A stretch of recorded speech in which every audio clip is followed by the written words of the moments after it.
Thank you for choosing Jumprfit Trampoline and welcome to the 45 inches round trampoline assembly video. Now, it's time to unbox our trampoline parts. We have provided all the tools for assembly.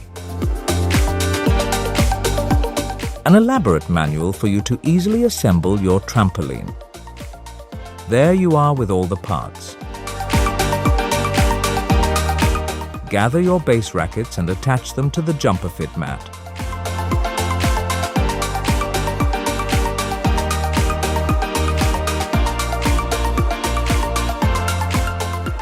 Turn over your half-ready trampoline once you attach the base rackets.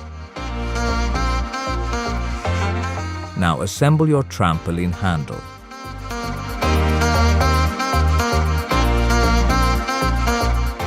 Attach your trampoline handle to the base.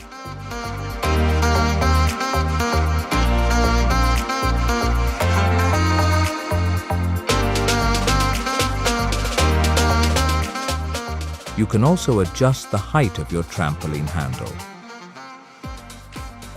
There you go, your trampoline is now ready to bounce.